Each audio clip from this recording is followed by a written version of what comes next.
There's no one definition to what makes something a country.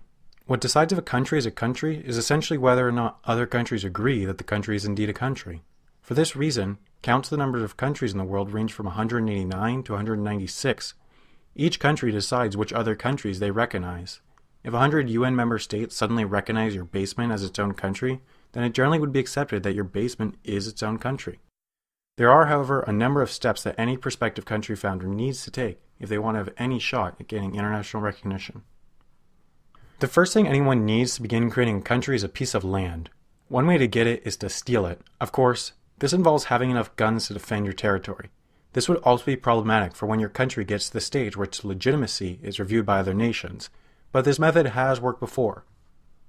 The easier method is to claim unclaimed land. However, with the advent of satellite imaging and modern cartography, there really are no islands or large pieces of territory that are not known. Despite this, there is a small number of places not governed or claimed by any recognized government.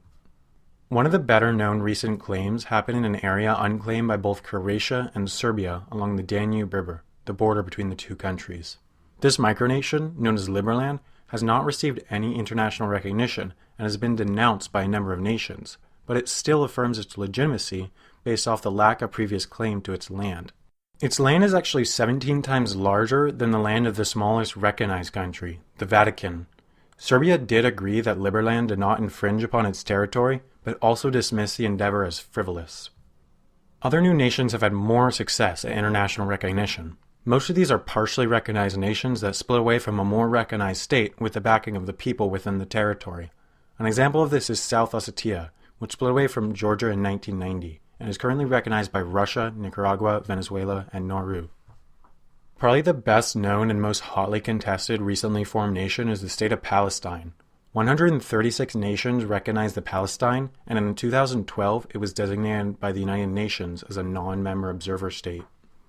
One other option for unclaimed land is Antarctica.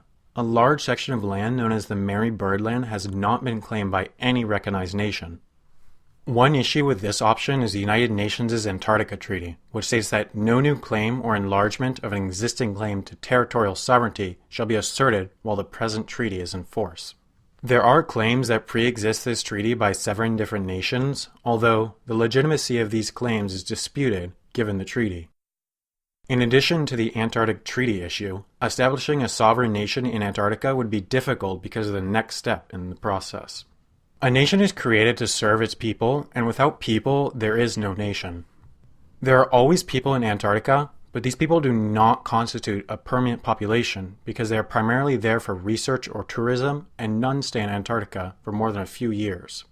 Interestingly, 11 babies have been born in Antarctica, but they generally have taken the citizenship of their parents' countries. A permanent population is one of the most basic qualifiers for statehood. A sustainable independent nation would be near impossible in Antarctica. Any settlement would have no real economy and no way to naturally produce food.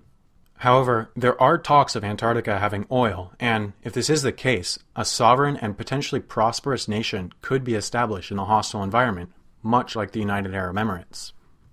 Similar to the dozens of Antarctic micronation claims, Liberland struggles with a lack of permanent population. The founders' attempts to re-enter the territory have been blocked by both Serbia and Croatia. At this point, it seems unlikely that a permanent population will be established in the near future, and for this reason, the future of Liberland is bleak. A well-formed government is probably the most important aspect dictating the success of your new country. There are tons of forms of government, but considering you're forming this country in the 21st century, you're likely to base the government on John Locke's principles of government. Locke's principles essentially say that, in nature, everybody has the right to life, health, liberty, or possessions. You might notice a similarity between this and another famous document. According to Locke, in a natural society, that is without a government, these rights are not protected because there is no higher power to do so. So in exchange for taking away part of these rights, for example liberty when in prison or property when taxed, the government acts to protect the very same rights. Locke also states that government only works when there is a common belief in the abstract idea or illusion of government, and therefore a government can only really exist when the people are behind it. This is the reason that autocratic or absolutist governments rarely work in modern society. So now, keeping these principles in mind, you need a constitution. Every single recognized country in the world either has a constitution or some substitution to it. This is not a complicated process, so I won't go into too much detail, but essentially any country must have a set of laws, principles, and entities that make up the country, and the Constitution works to define and specify these. This is where all your work comes under scrutiny. Gaining international recognition is by far the most difficult step in the country creating process. It takes potentially hundreds of years for new countries to be fully or near fully recognized. Chances are that, unless you have an overwhelming backing from the people within your country, a good reason for the establishment of your new nation, absolutely undisputed territory, and a well-balanced democratic government, you won't be recognized by any UN member states. The chances of a new, well-recognized nation outside of Africa or the Balkans is unlikely. The governments are too well established or stable outside of these areas. The final step to gain undisputed recognition is to be admitted to the United Nations. Any application is reviewed by the Security Council, composed of China, France, the Russian Federation, the United Kingdom of Great Britain and Northern Ireland, the United States of America, and a rotating group of 10 others. If 10 of the 15 vote in favor of your country, congratulations, you've just joined the United Nations. By most metrics, you're now a country. Of course, other United Nations members still can fail to recognize you, and there are plenty of UN member states that are not fully recognized. However, that's a topic for another time. So good luck with your new country. Thanks for watching, and see you next time.